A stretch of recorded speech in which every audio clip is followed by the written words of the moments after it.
The first city fair in 1970 was held in Center Plaza and Hopkins Plaza. It brought people and parades into the city streets. It was held during the sensitive time following the city riots, but it produced only positive actions and reactions.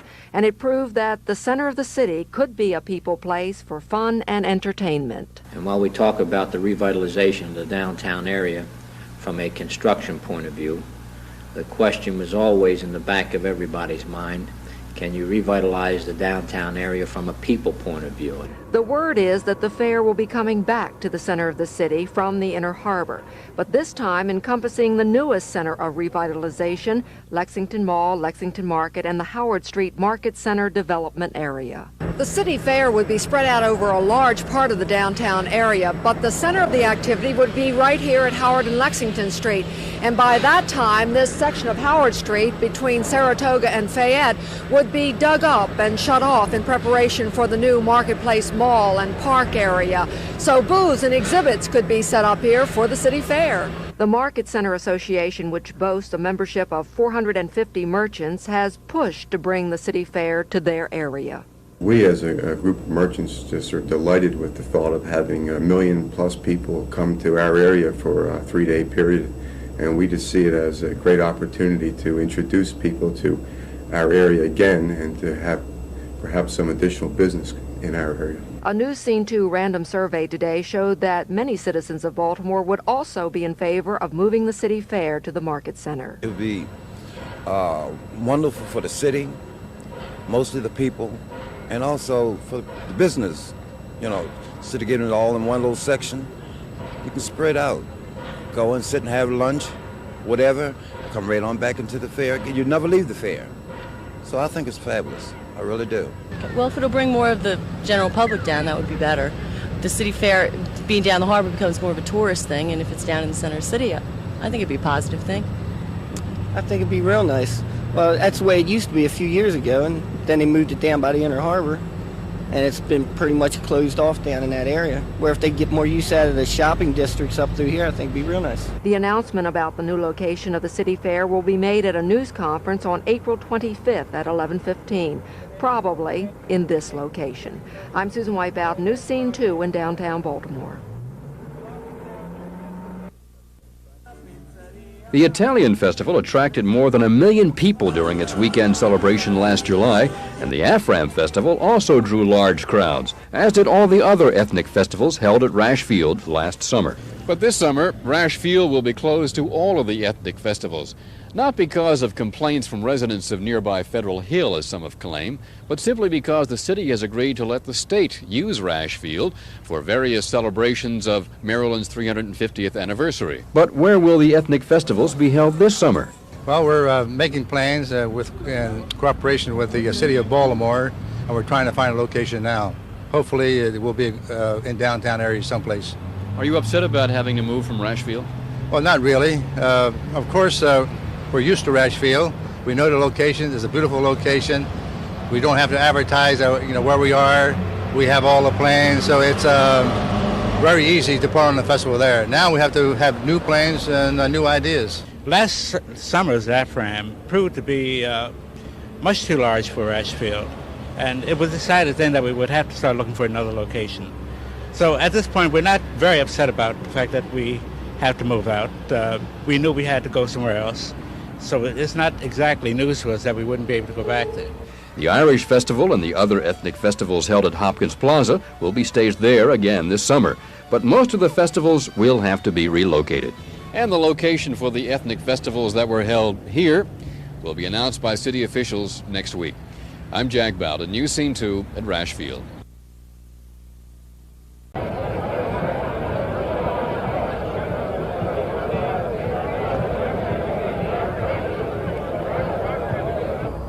Almost 2 decades now, the city has 5,000 square feet of office and 5 floors of underground parking. And it is a project which the effort to rejuvenate our urban core. And just as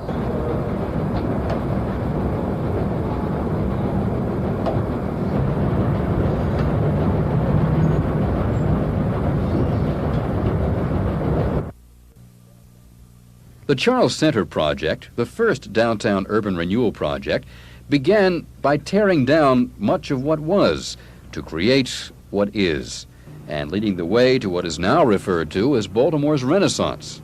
But as the Renaissance has continued, so has the demolition, such as this at St. Paul and Baltimore streets. But from the ashes, new buildings will rise, a new merit savings and loan here, and across the street, a huge new Union Trust Company headquarters building. And there are many other projects underway, such as the brokerage retail complex at Marketplace, and lots of new hotels, such as the new Days Inn, going up next to the Holiday Inn and scheduled to open this summer, and the new Howard Johnson's opening next year on the other side of the Holiday Inn. The luxurious new Brookshire Hotel across from Harbor Place opened last week, and a new Sheraton Hotel is being built behind the convention center, which is expected to get more conventions because of more hotels. And next to McCormick, still another hotel and condominium project is being constructed. Across from Harbor Place, on a Pratt Street parking lot, a Westin Hotel will be built, plus stores and offices. And on another Pratt Street parking lot, a major new office building will rise, 26 stories high. Parking, which will eventually be tripled in the area, will almost disappear for a while.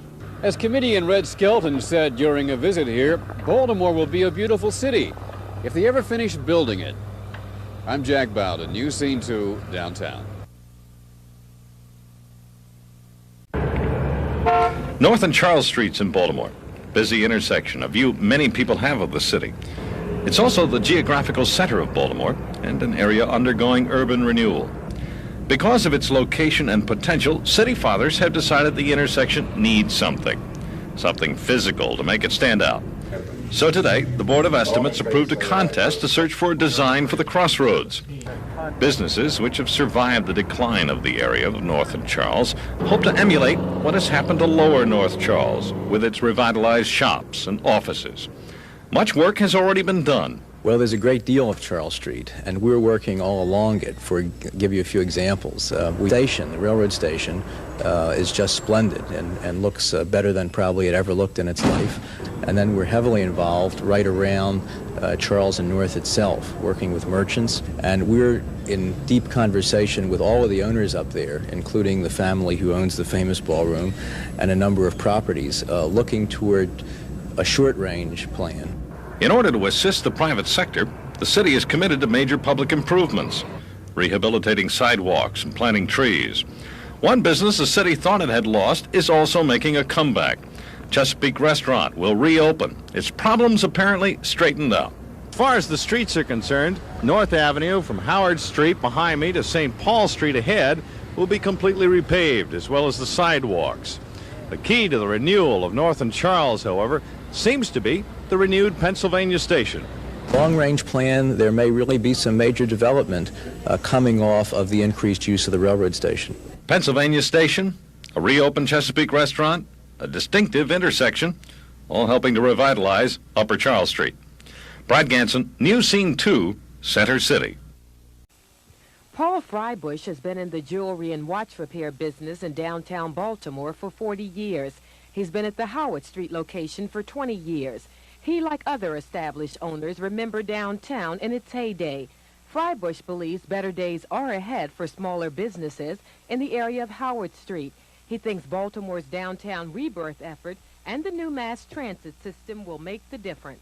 We've seen it from the top down, and now we hope with the revitalizing of Howard Street that it will increase. And I think the subway will help a little bit too. It's going to bring people down to downtown who haven't been down in maybe 25, 30 years. Freibush attributes his long stay downtown to loyal patrons who continue to come back for generations. Gene Fair, a newer store along Howard Street, has also felt the decline in business.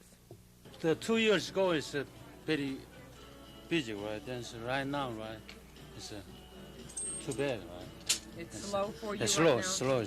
Then some back to school, right? This time is a good time. Last year was a good time. And then right now it's very slow. Right? Store owners along Howard Street are hopeful that the city's revitalization effort to make this stretch the new market center will bring back the crowds and business that once were here.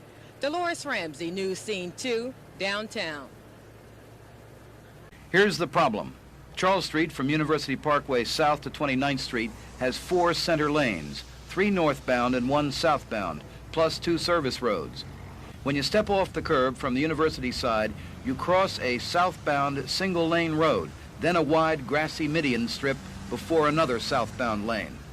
But many pedestrians assume all the lanes after the median are northbound and look in the direction of the northbound traffic. Workmen are now installing a new control system that should eliminate the problem. During non-peak periods, we close off the lane with the lane control system that we've put in place, and that is the period when now the pedestrians will be able to step off and not encounter that southbound traffic. The $170,000 project will include additional striping and special plantings on the median to force pedestrians to cross at intersections. The plan took a year and a half to develop, and it's a compromise solution that all sides can live with now. Well, I guess the ideal is to make Charles Street totally southbound or totally northbound. But that cannot be done because of the traffic flow and the use of the street, and we realize that.